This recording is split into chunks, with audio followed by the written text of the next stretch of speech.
Hey everybody, happy Wednesday. Another show, another week on by. Hope everybody's doing well. So I got a pretty cool guest. I'm pretty excited about tonight's show. This gentleman is Jeremy Asbrock. He is a professional musician, and we're going to talk all about that, being a professional musician and how one makes their living playing guitar and just playing guitar, which I think is probably a goal for a lot of us. I know that was my goal back in the day. But we're going to talk to Jeremy, find out his history, how he got into it, how he's been able to sustain it, and also, of course, we're going to have to talk a little bit about, I can't, of course, I'd be remiss without talking a little bit about his playing with Gene Simmons and Ace Frehley's solo band. So we will get into that as well. And without further ado, hey Jeremy, how you doing, man? How you doing, Walter? I'm doing good, buddy. I'm doing good. All right. Thanks for coming on the show. Much appreciated. We got a bunch of folks in here already. All right. Hey, I should mention if anyone has questions, please throw a bunch of question marks in front of your questions so that I can see it. I'm streaming to both Facebook and YouTube. And I'm looking at the StreamYard. That's the only way I can see that there's any questions. Yeah. Cool. So I'm wearing the shirt because I know this is what got you started. So let's hear that story. Got you your first exposure. Awesome.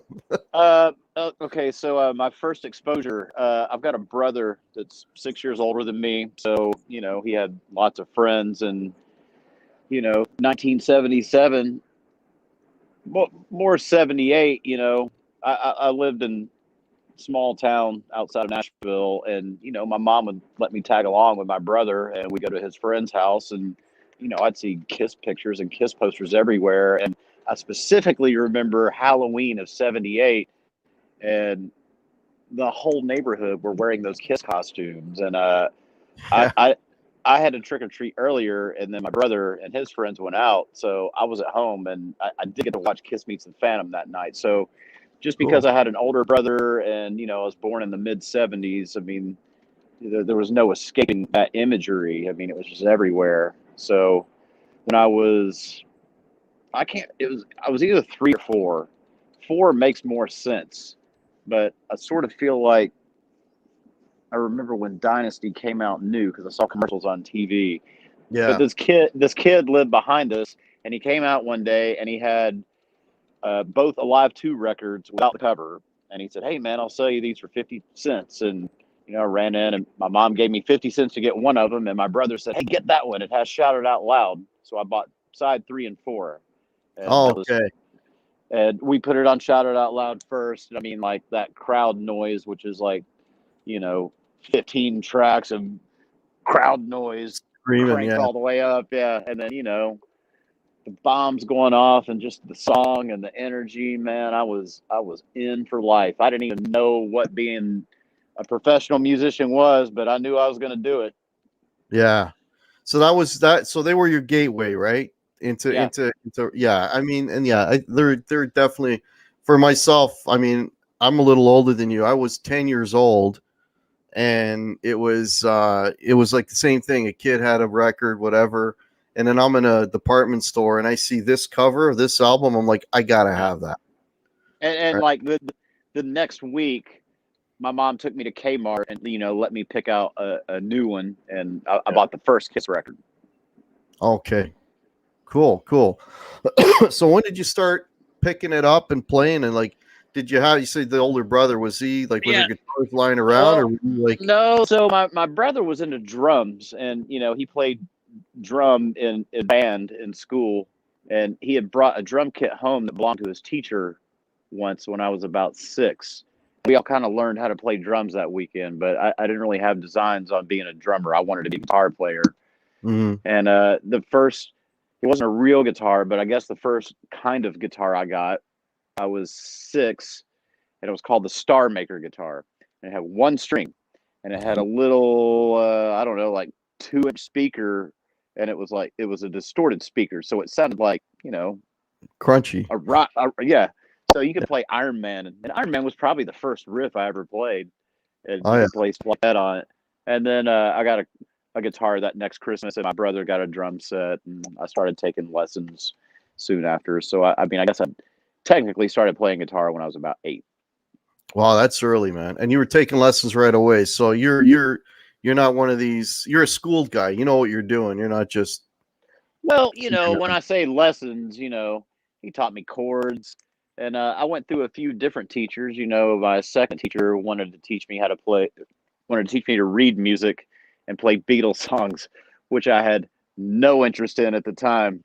Right. And I probably should have paid a little more attention to those lessons, because those would have been that was the stuff I started learning, in my late teens, early 20s. And if I had paid attention, then, I'd already known that. But man, I wanted to learn how to play rock guitar.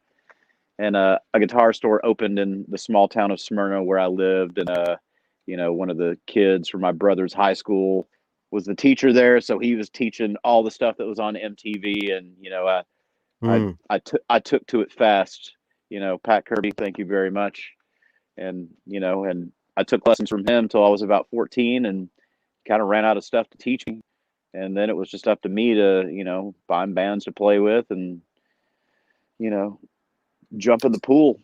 So who are some of your guys, like the guitar players that you kind of, really admired and maybe wanted to kind of shape? Well, absolutely number one was Eddie Van Halen. I mean, Van Halen was the third band I ever latched onto in my life. The Who being the second, but Ed and his guitar playing. I was 8 when I got into that, and Van Halen were one of my absolute favorite bands from that point on. And it really wasn't all the like fast stuff and the tapping, and it was his rhythm and the chords he chose to play. And like, honestly, man, like some of his not technical fast solos, just his super melodic stuff, is some of his best shit. And I loved it. And it has always been, my guy.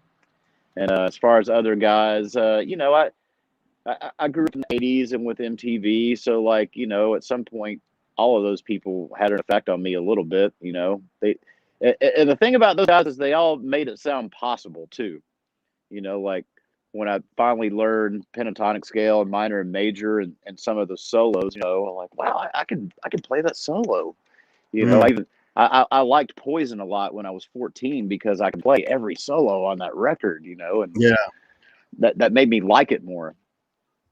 Enough's Enough. I got into them not because of, Derek was a great, great player, but it was the songs. I guess I've always been more of a song guy than like a guitar hero dude, because like I said, the Who was the second band I ever got into. Oh yeah. They had a HBO concert in 1983, which was their farewell. Yeah, I remember that. Isn't that funny? But my brother told me, he's like, hey, they're in the Guinness Book of World Records as the loudest band. And I'm like, oh my God, I've got to see that. And, that kind of started my fandom with them. Yeah. Well, the Who, I mean, yeah, that they are the song band. I mean, yeah. And they were actually my gateway into 60s music. You'd think it was the Beatles, and I didn't get into the Beatles until after Enough's Enough. And then, unfortunately, when I got into the Beatles, I never really listened to any 80s music much anymore. But and after the Who, I got into the Monkees really hard too. So it kind of took a minute for the Beatles. I was into like pretty much everybody. They were last, but then when I got it, man, I really, really got it. Yeah. No, the Beatles were that's a whole other level of songwriting and yeah, Well, great. and man, when I say I got into it really heavy, like at that point, like my focus wasn't so much on being a guitar player, man. I got into like studio work. I thought I wanted to be an engineer as well, and got into that very heavy, and singing harmonies, which really, really, really paid off. I mean, you can be a great guitar player, but if you can sing good harmonies and be a Yeah. good guitar player, you're gonna get hired before the guy that can't sing. So let's start with that then. Let's talk about the band. So when did the bands first start up? What was like your first band getting into it, Uh, kind let's of see. I working? was 15-ish. The band didn't actually make it out of the garage, but it was a couple of my high school friends, and our singer she's actually in the movie Anchorman in the scene with Paul Rudd at the pool. Darcy, she was our singer, and Oh, then the next year, uh, a guy wound up.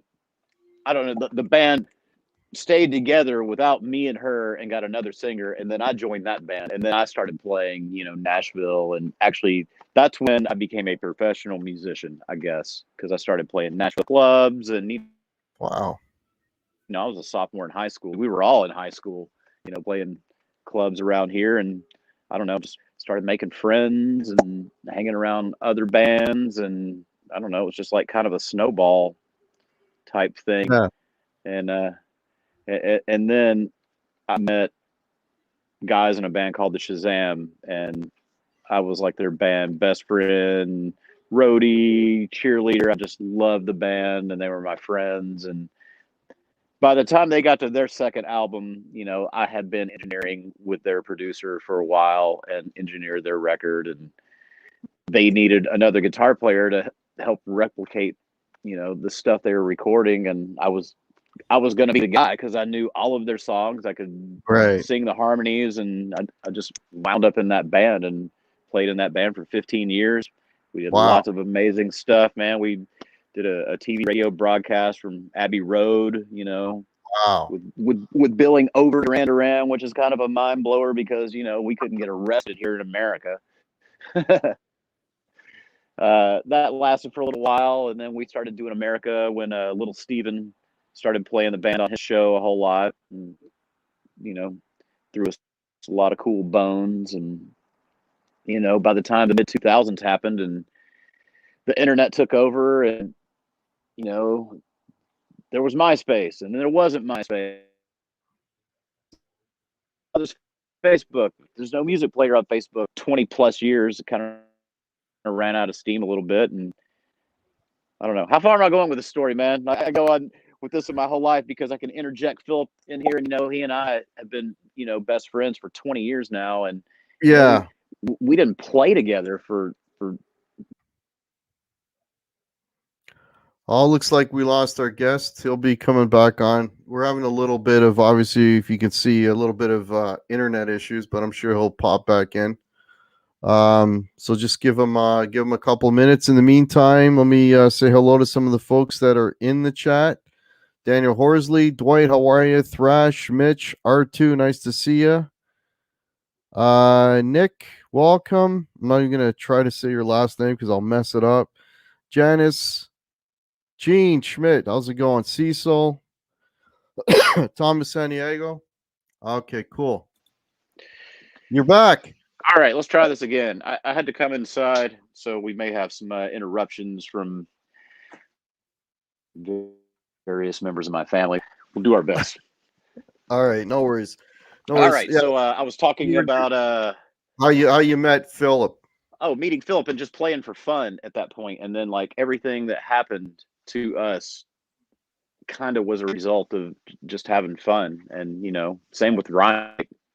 We were just having fun with Big Rock Show, and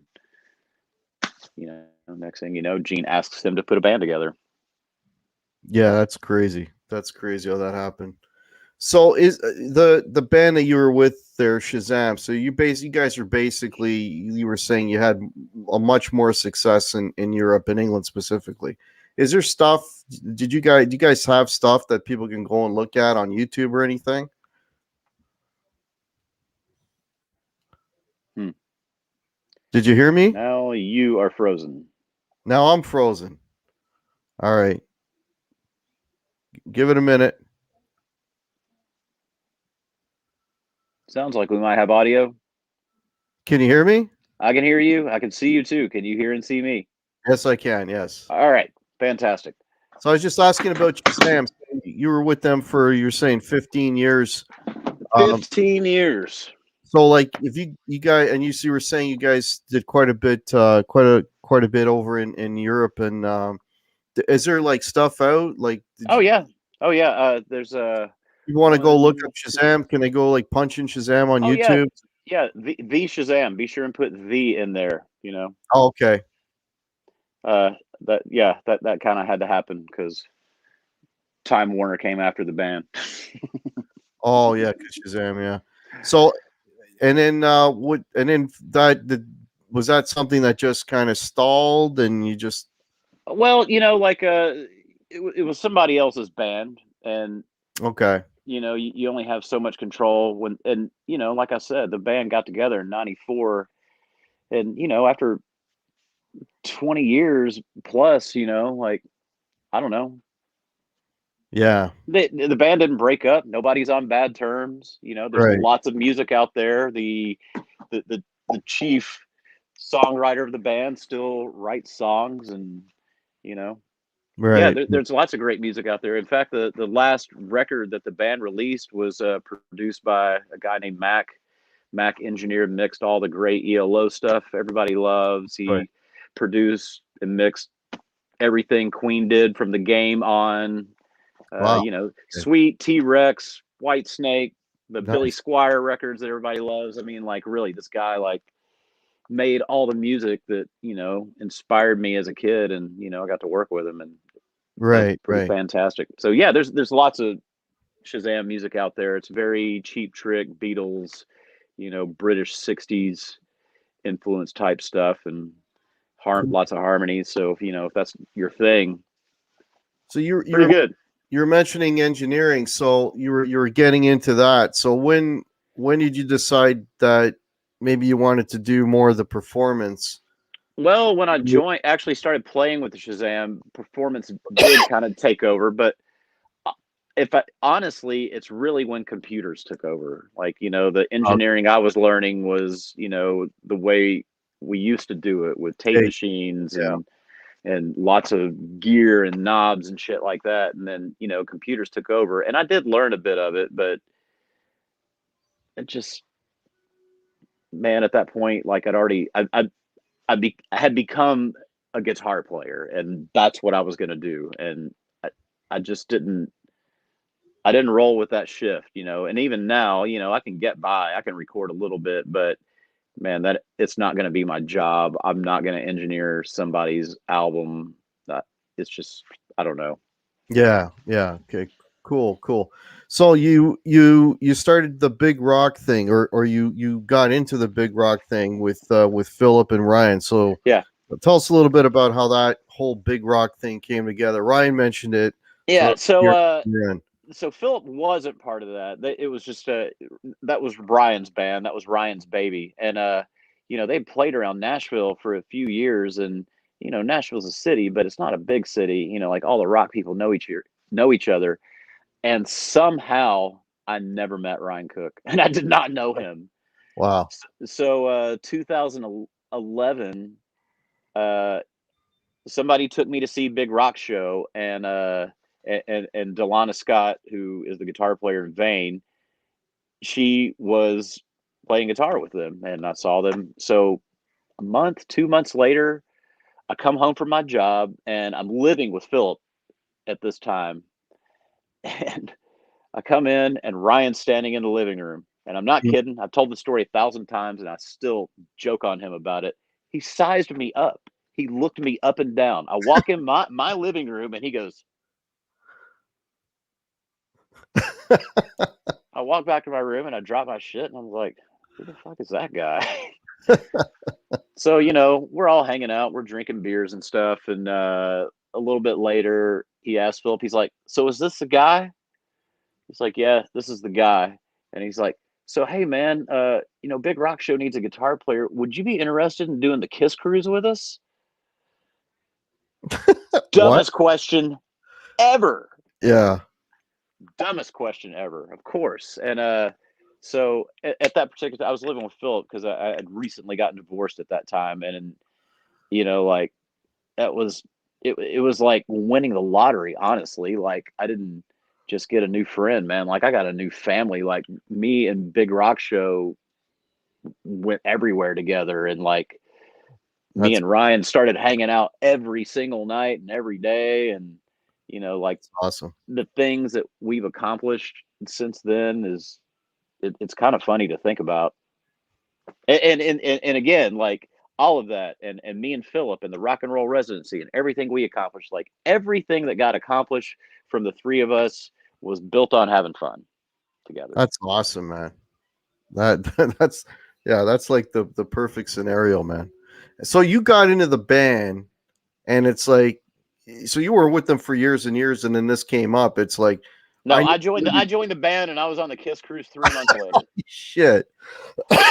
Wow. That's awesome. How was the Kiss cruise? Which Kiss cruise was that? What number was that? You remember? Well, that was the very first one. Oh, okay. And they've done what, 7 now? 8? No, the next one is going to be 10, and Oh, okay. I've done all of them except for 6, and this previous one, the one that Cool. happened in 2019. Wow. Okay. Wow. You did all of them. So you guys are the house band then, basically, for the Kiss cruises. It was kind of like that. So that was just kind of how we got noticed by Gene. Like Ryan already had a good reputation with Doc. They all kind of knew him through Doc, and so he had a good reputation personally, and they heard the band. I mean, we always played right in front of their cabins, so they knew Right. Big Rock Show, so that he knew Ryan was a great musician, and that was why he trusted him to put together a band and Cool. handle the situation. So give me a couple of highlights of yours from these many Kiss cruises. Some of the highlights of experiences. Okay. The absolute number one highlight are all the friends that we've made, and people that became fans and fan friends, because all the fans that we made on those cruises are our friends too. Like we would start seeing them every year, Right. and then when we'd start traveling with Gene, we'd see them all over the world. And that is absolutely the coolest part about it. Oh, that's cool, man. The other cool part was like getting close to Kiss, like prior to those cruises, I wasn't close to them. Never met him before? I met them one time at the Crazy Night on the Crazy Nights tour in store, Okay. but that was after a few cruises, they knew Big Rock Show, they knew who they were, and hey, so like kind of getting in and getting to know their team and becoming friends with them, and just kind of be getting into their family. Like I never could have imagined that. Yeah, that's crazy. I mean, considering that was sort of your gateway, and now you're hanging with these guys, right? Oh, I lived the Mind blowing. craziest full circle life, like people that knew me back in daycare and kindergarten when I used to bring Kiss records to daycare and, school with me and stuff. And, you know, Yeah, those people all knew how, Kiss nuts I was. So for this to have happened to me and, Ryan and Phil is, that's man, great. and not just playing with Gene, but with Ace too, man. Like the odds of winning Powerball are better. Yeah, really, really. Well, as a Kiss fan, I got to ask you this. So, I mean, obviously you've met them all, you've hung with all of them, including Ace. And were you on the cruise when Bruce was on? So Yeah. So the first time when it was Bruce and Bob, okay, Philip and I sang backup vocals. okay, We had a mic on stage, and when it was time to sing, we'd run up there, sing our parts, and then run off stage. right. So if you look at any videos, you'll see us like coming on and off singing during their show. So I got to ask you, hanging out with these guys, what if you were to summarize? Because I've met them all, but I mean, as a fan and meet and greets, and but I haven't like having a conversation with any of them. But you obviously have. So just like I'll name them off. Bruce, actually Bruce I spent the most time with. That's another story. But how do you get along with Bruce? I mean, I've gotten along with him every time. It's the first time he's met me. Every time he's met me, but but but he's really kind and soft spoken, and he's always been a gentleman.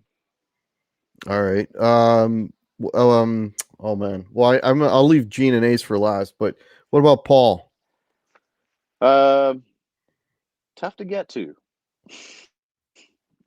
So I told you that I met them on the Crazy Nights tour, and so Right. everybody signed my record except for Paul.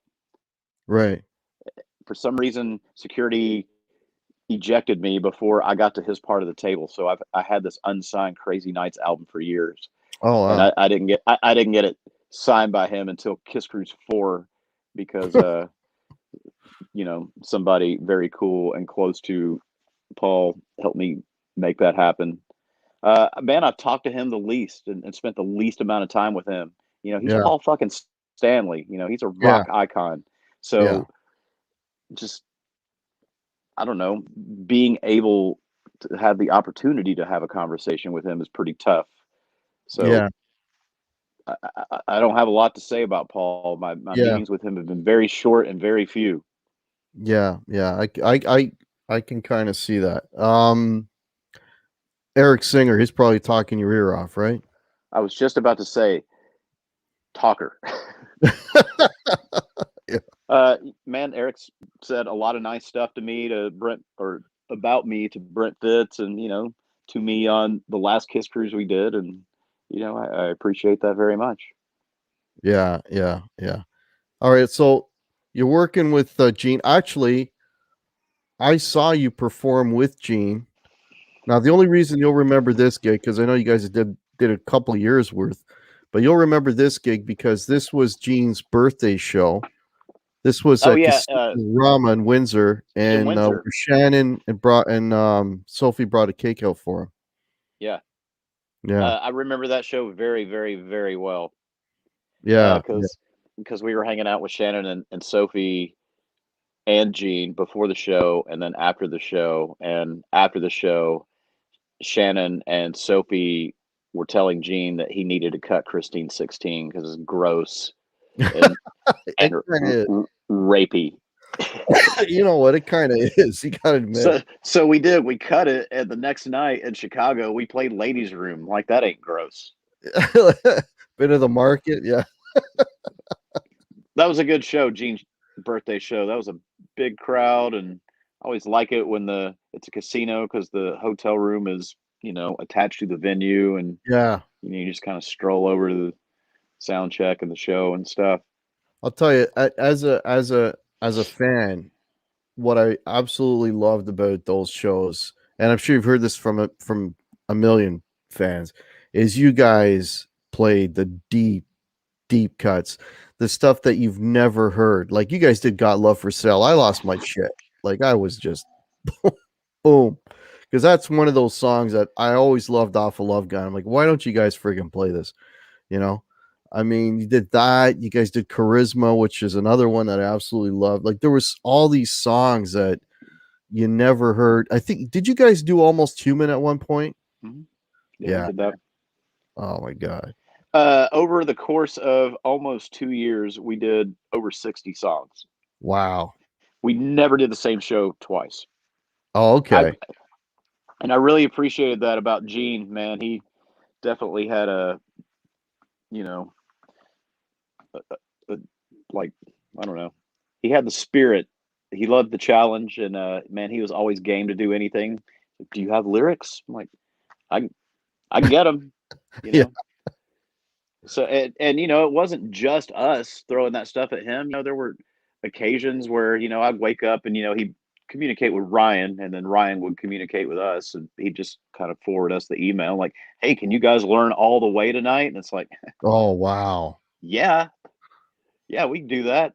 Damn. Yeah, yeah. So, I mean, I heard from Ryan What? Tell me your version. What's it like working for Gene? It's the best. I mean, sometimes like that reputation he has can come out, and you can get a little bit uncomfortable. But I mean, he is Gene fucking Simmons, and if he has to throw his weight around, he does not mind doing that. Mm, But man, I think it's funny when you were throwing me names before, and I'd say something. I think Gene is kind of misunderstood. I know what his press perception is mm. by everybody, but man, I don't think Gene's really greedy so much. I mean, because a person that's greedy doesn't share, and Gene is very generous. There's a lot of contributions and philanthropy that he does that he doesn't really broadcast to the world. You just don't know about it. You know, I found him to be very, very, very generous and very self-deprecating. Does he have an ego? Yes. Will he crack on himself? Absolutely. He does not mind being the expense of a joke. Yeah, it's.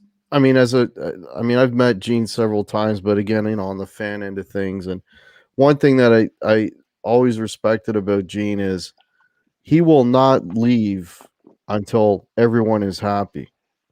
You know what I mean? Like you were Yeah. talking about before, getting your Crazy Nights thing signed, right? Well, I've been in line to get things signed with him and whatnot, and he literally makes sure he sees everybody, takes everybody's, whatever you want, photos, signatures, whatever. And when everyone is content, that's when he leaves. Yeah. So that's I got that. Actually, I got a couple of photos with Gene because he did hang around longer than he needed to. Yeah, it's very very cool in that regard. Yeah. So I asked this to Ryan. I said, because I mean, knowing Gene and his reputation, very businesslike and structured, I asked Ryan, it must have been like a complete other world when you went from working with Gene to going and working with Ace, where you I'm going to quote Ryan because Ryan's the one that said this, and I'm sure he said it to you. The only thing those two guys have in common is that they were in the same band. yeah, They are so different in every way. I mean, seriously, there's nothing alike. It's a totally different experience, yeah, and they're both good. I mean, they're not like one's bad, one's good. They're both great experiences. They're just totally different. yeah. Well, you guys, from what Ryan was saying, like you guys were with Gene all the time. You were hanging with Yeah, Gene, you were traveling with Gene, but with Ace, you only saw Ace 5 minutes before you guys went on, right? yeah, and like Ace has a crew, so we travel with the crew, and there was no crew with Gene. Me and Phil and Ryan were the crew. We were the crew and the band. Oh, So yeah, it was a okay, very tight knit thing, and right.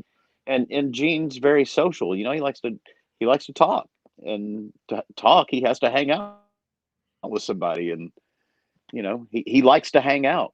Yeah, So he wanted to hang out before the show. He wanted to have dinner. He wanted to have breakfast the next day, and then like after the show, we'd all go back to the hotel room and stay up really late, searching for YouTube clips of that night's show. And, like Gene cool. does the same thing. Ryan would get clips from him and, we're all doing the same thing. Oh man, we were awesome tonight. Yeah, great work, guys. Okay.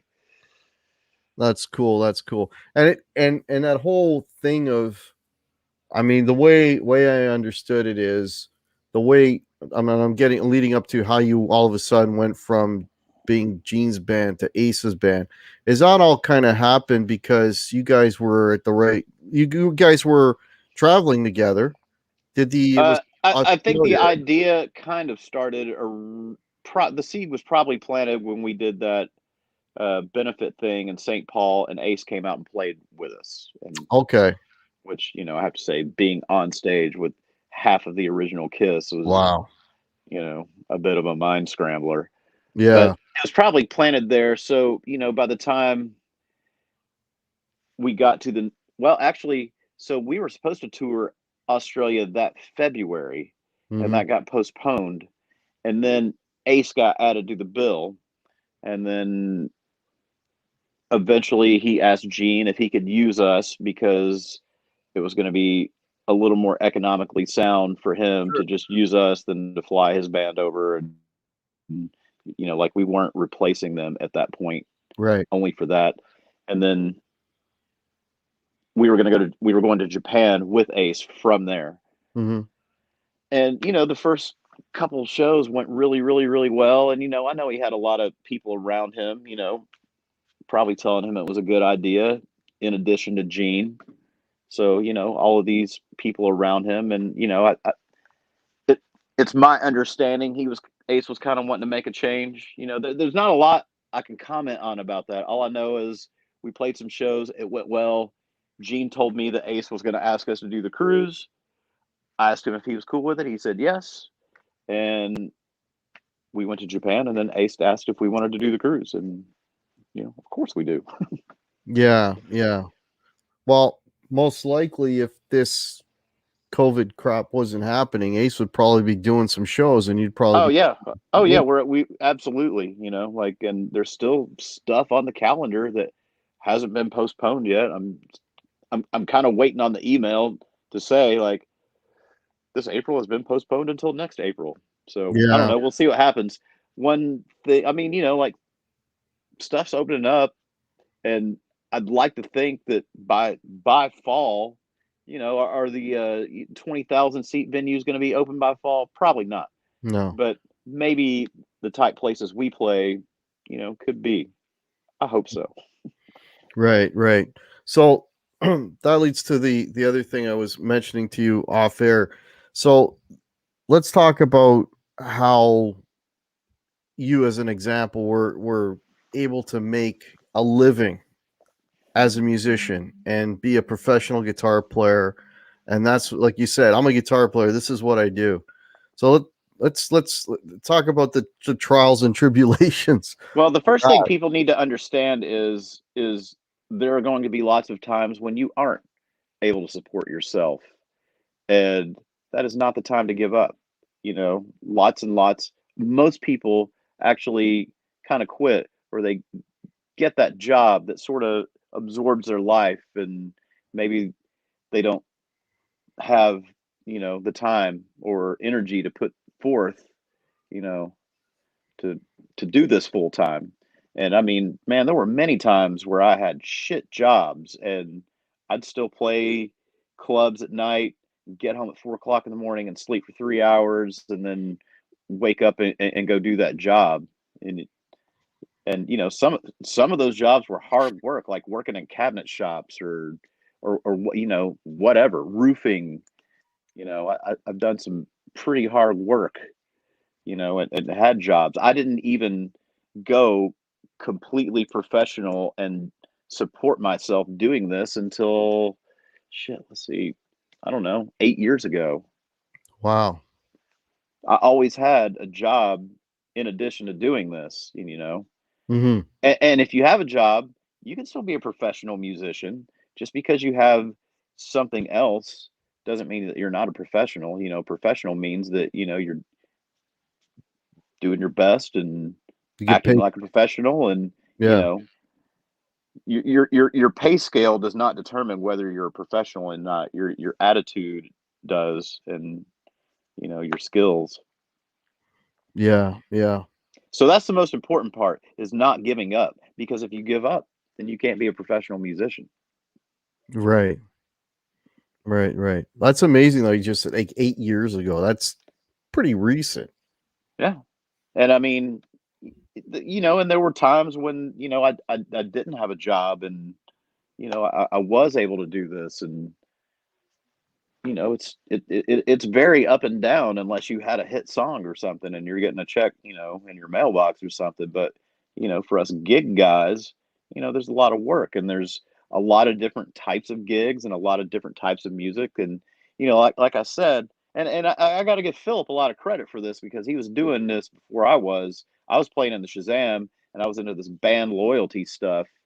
Hmm. And, he was out playing with whoever, and it's just lots of different gigs. And the Shazam started to run out of speed, and I don't know, I wanted to play guitar, and I kind of started doing different types of things too. And, that you got to do that if you want to do this outside of like your band that you put together, Mm-hmm. Mm-hmm. and the more songs you learn and the different types of music you learn, it goes a long way and helps you get other types of gigs. And, you know, ultimately, an artist that's in charge wants somebody who's cool and a good hang. Honestly, that usually winds up being first, is just the hang and all of that, and skills and professional attitude. You What, bring what, that and you'll get a lot farther. And if you can sing, you really get some bonus points. yeah, yeah. What would be the most surprising uh band gig that you've done, or fill in, or style that you've played that would kind of surprise most people?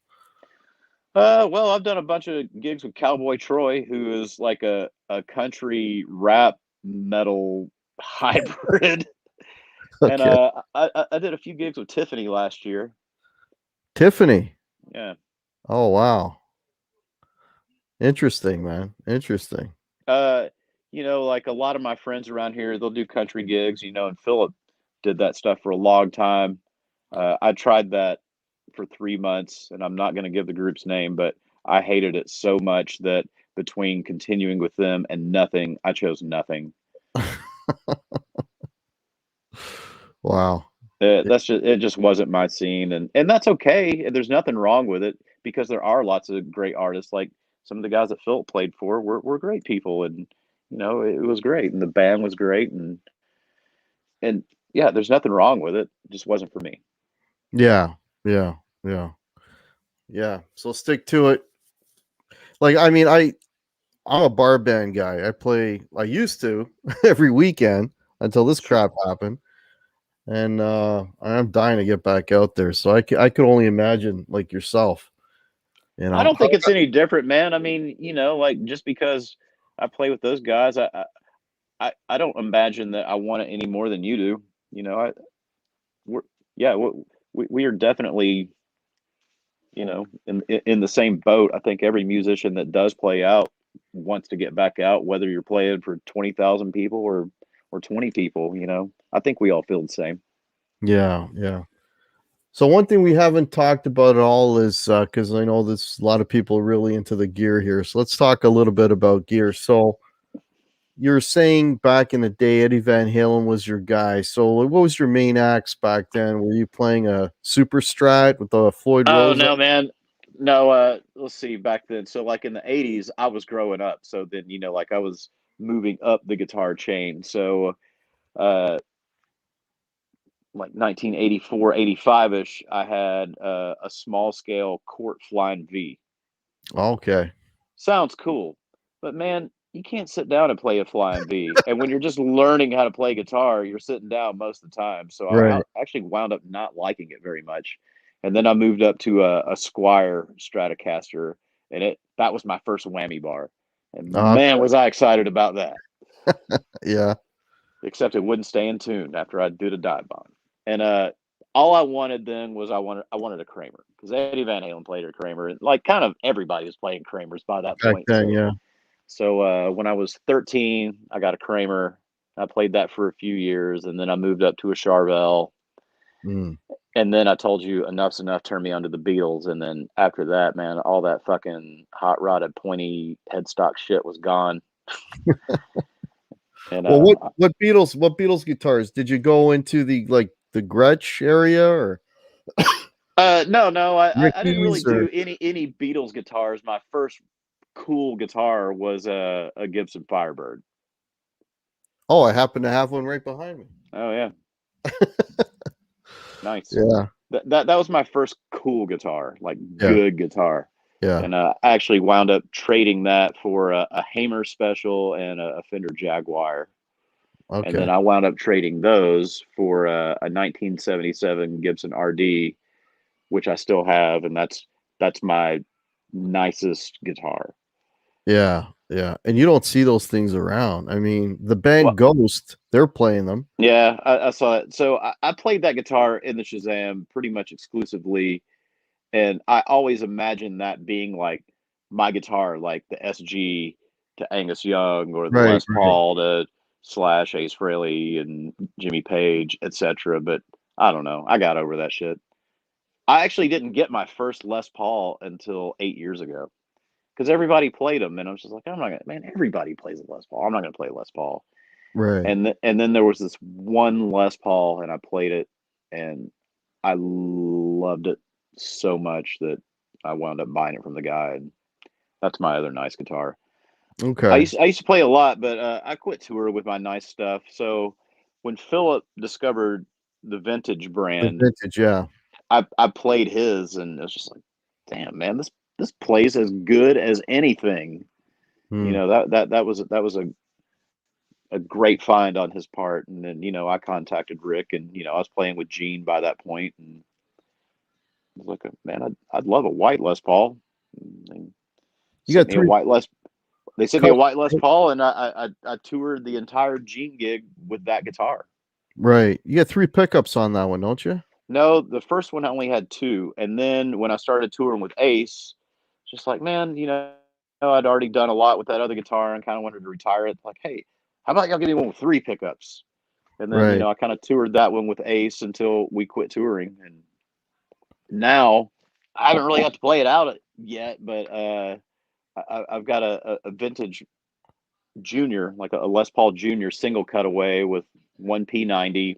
Right. They painted it silver for me, Spaceman silver. Oh, And cool. a friend of mine had given me these two knobs and a truss rod cover that were prototypes for one of Ace's guitars that Gibson was making him, that a friend had given to him.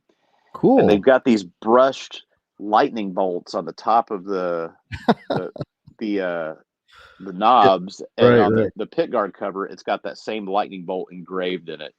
So the guitar is kind of like my tribute to Ace, even though he doesn't really play juniors. Yeah, yeah, yeah. Oh, that's interesting. Yeah, that's an Ace guitar that you've never seen Ace play. Yeah, very cool. Very cool. All right.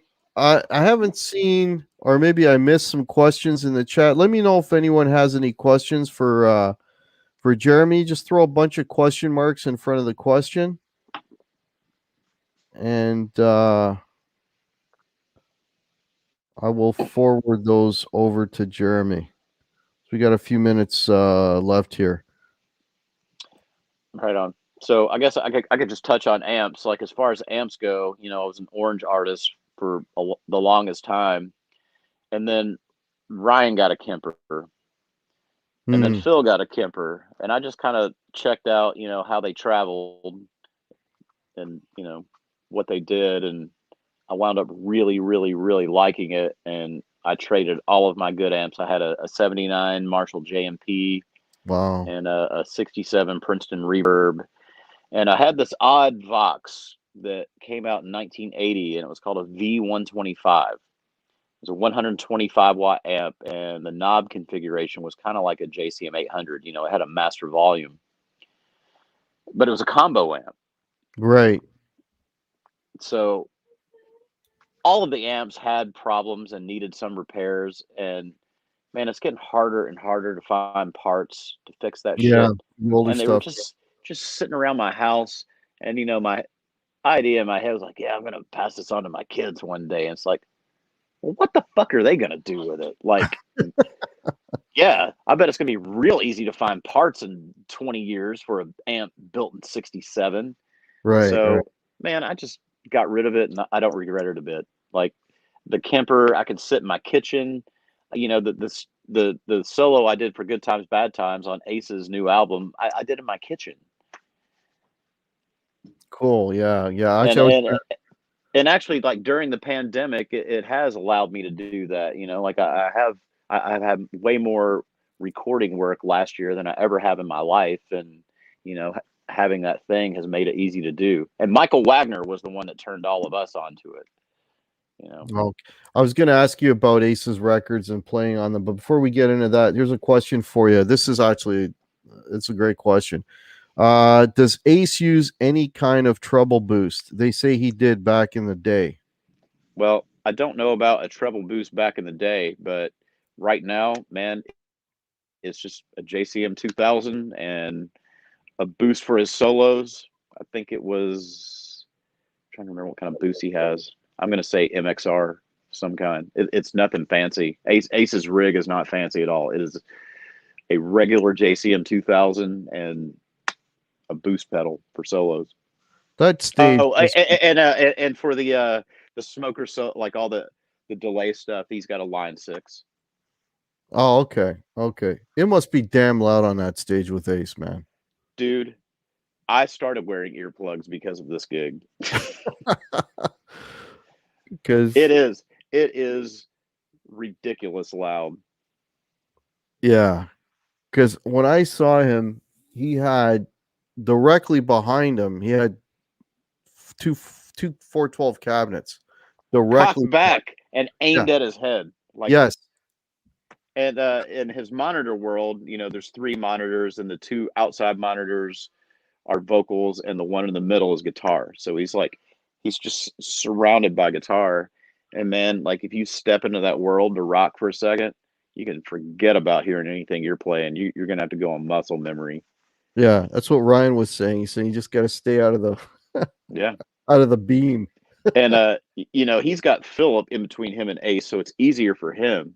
But I'm next to Ace, and I kind of wind up over there a lot. And yeah, man, I don't hear myself a lot of the show, but that's all right, man. Like I could play those songs. Yeah. I could play those songs as drunk as Ace was in the late 70s. Now, I imagine you were saying Dean changed the setup a lot. I would imagine Ace is like the same songs all the time. Am I right? Yeah, man, he likes to get in a groove and stay comfortable. That's not to say that we don't swap stuff out. And like I'm going to be honest, like a lot of people complain about that, but man, when we basically toured Spaceman, and we did 4 different songs off of that record, which is a lot of songs off of a new album for, like a heritage artist like Ace, who has a lot of stuff he has to play. Right. And I mean, and there's also that, like, there's only so much time, and this is the same problem Kiss has. I know people want to hear "Got Love for Sale" at a Kiss show, but yeah, most people at the show don't know that, and the same goes for Ace. Like, what's he going to cut? Is he going to cut 2000 Man? Is he going to cut New York Groove? Is he going to cut Shock Me? Is he going there are certain songs he has to play, and then like by the time you list those, you're like, shit, man, that's like an hour and 45 minutes right there. So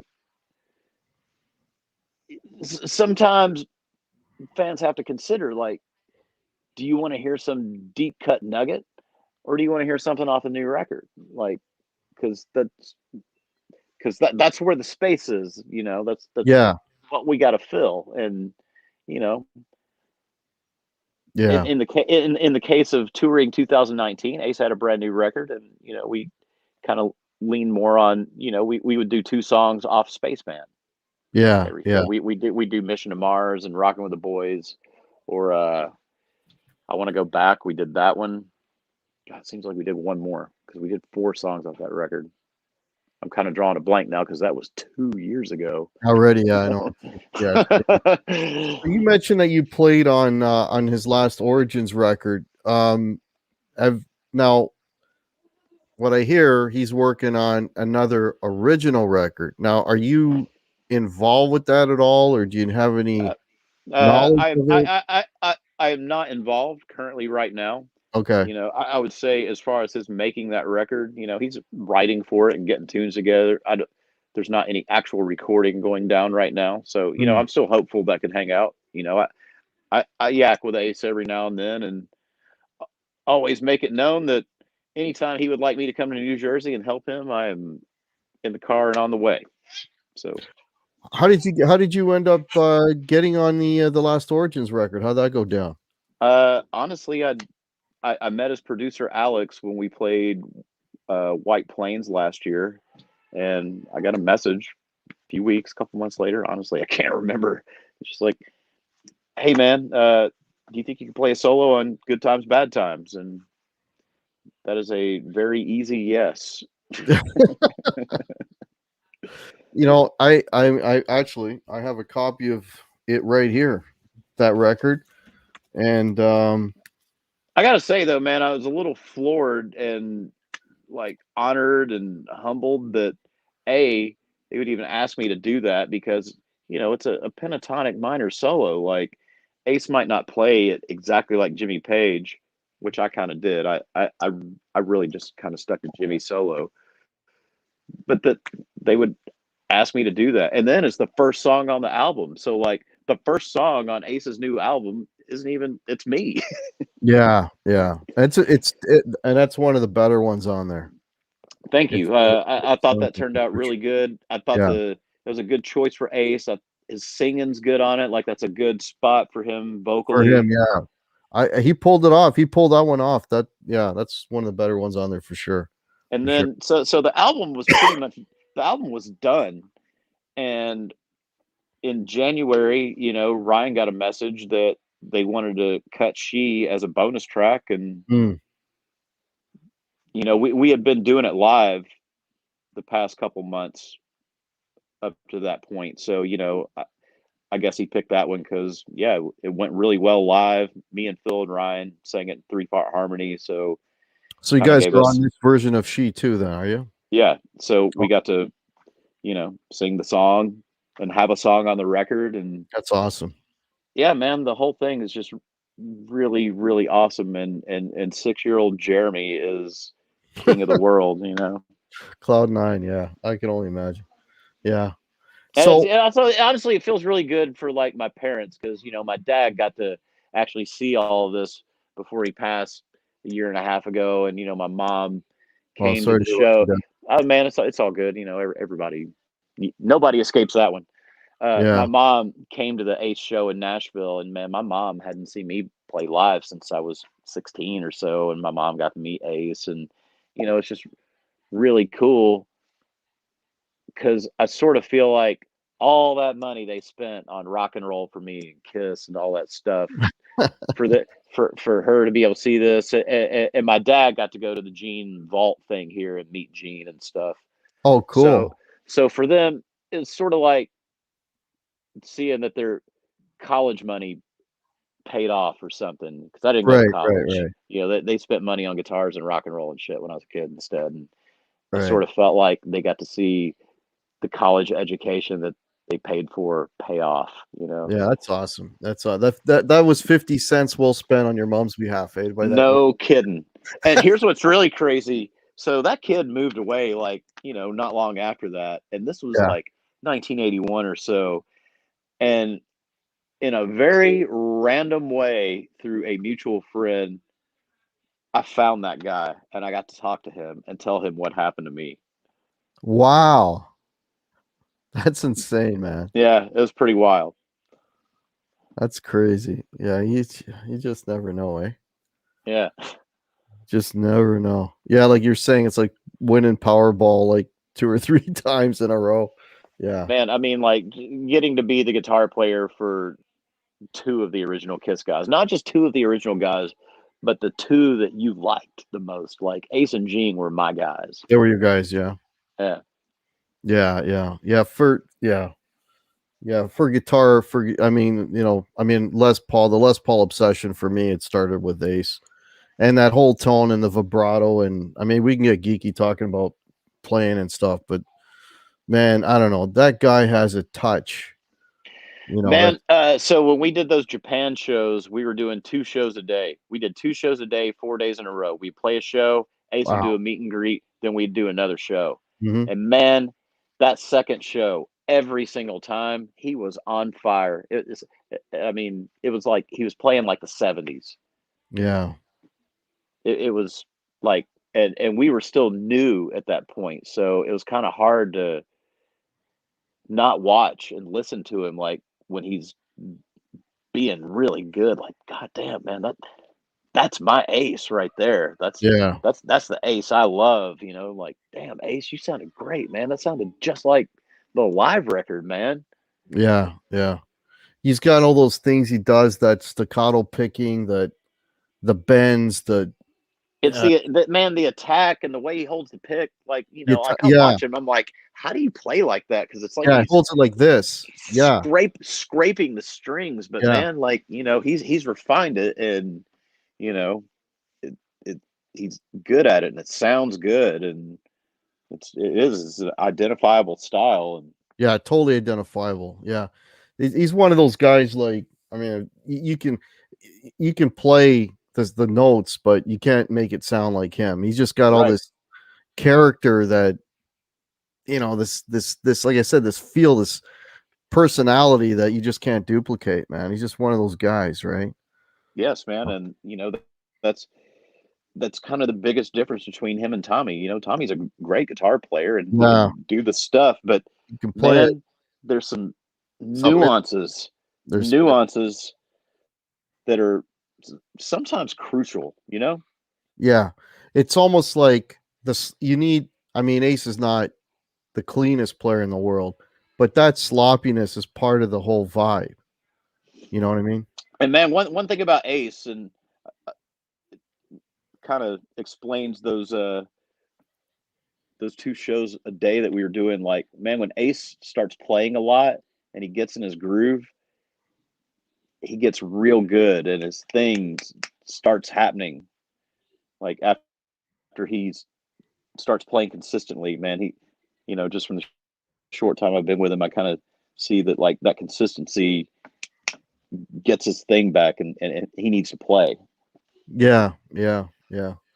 I mean, even like the riffs, like, I mean, Parasite, it's three freaking notes, but the way he plays those three notes, you can't play those three notes the same way as Ace. Yeah. I try. He just can't. There's just something about that, like you said, the attack, the way he hits the strings, and yeah, he does hold the pick his hand is closed. Yeah. How do you know where you are? I mean, I gotta have my fingers fanned out so I have a All reference. right. Me too. Me too. Same. Yeah, I can't. How the hell do you do that? I tried that, just to. I can't do it. It's like foreign to me, right? But Yeah. yeah, Yeah. And like Ace can do it in his way. Like when you're doing a fast pick and you're just like, the way he's scraping, and it's like his whole forearm is doing it. And, most you and me are just kind of we're moving our doing this wrists or whatever. right. No, man, he's like a whole arm movement. That's crazy, man. That's crazy.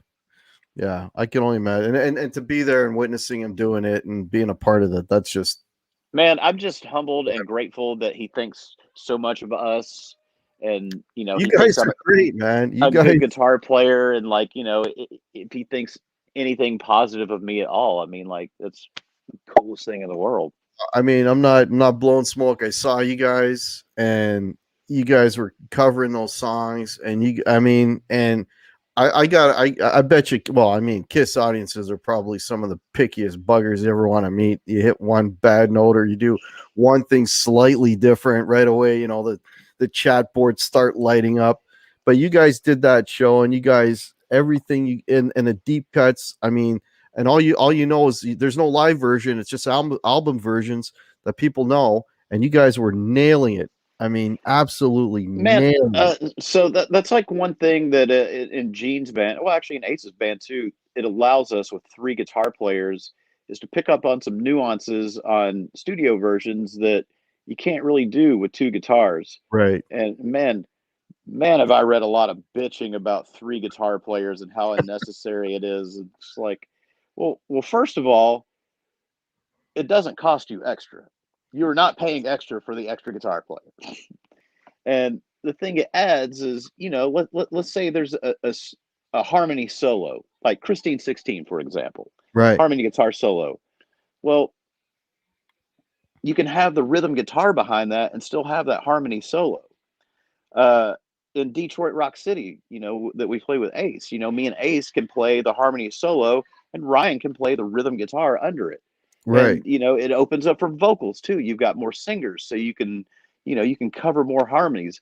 I just never saw what the problem was. Like, too many guitar players for me. Like, why? Like, hell, in Ace's case, like, he's so loud in the middle that if you're on the left or right side, you're gonna miss that other guitar. Like, You so yeah. I don't know. So Yeah. whatever.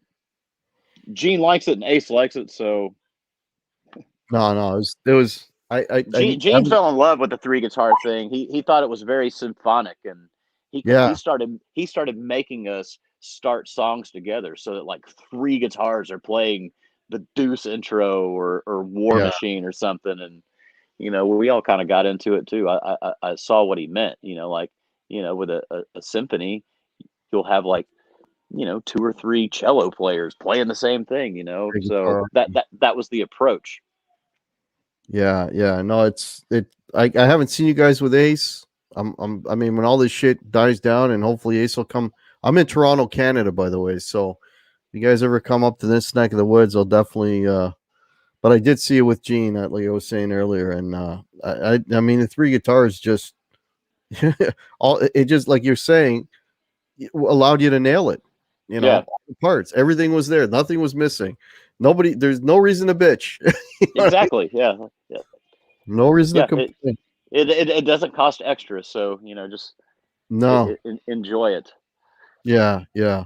So, is there anything that you wanted to anything you're working on now, anything you wanted to mention to the folks watching right I now? guess the only thing right now is so I've been in this project called Minefield with Matt Starr and Todd Kearns from Slash's band and a fellow named Brandon Fields who actually put the whole thing together.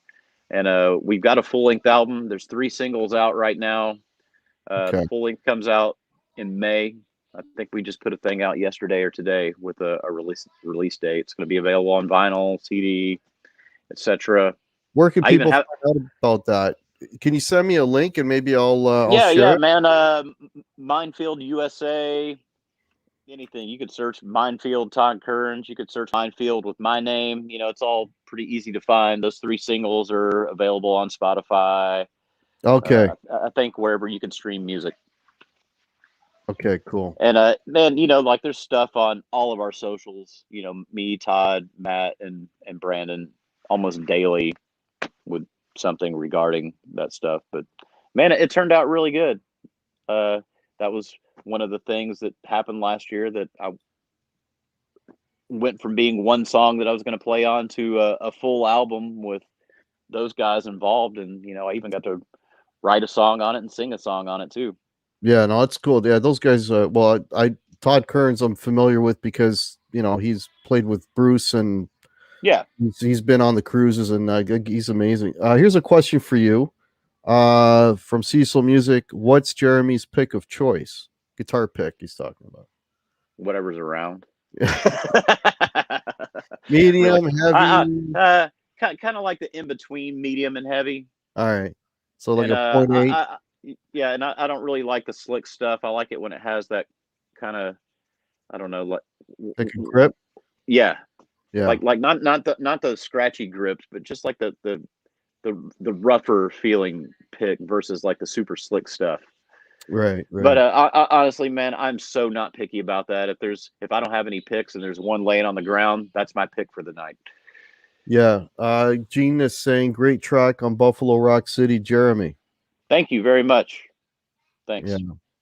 Yeah, that's a great CD. All you guys on that is it's fantastic. Absolutely fantastic. Yeah. Thank you. Yeah. All right. So I just wanted to mention a couple of things. So folks, hopefully you guys are enjoying the show.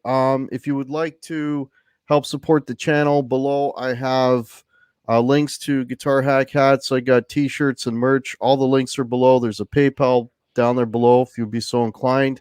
Also, if you don't follow me on Facebook or Instagram or my Facebook group, all those links are below. Check that out.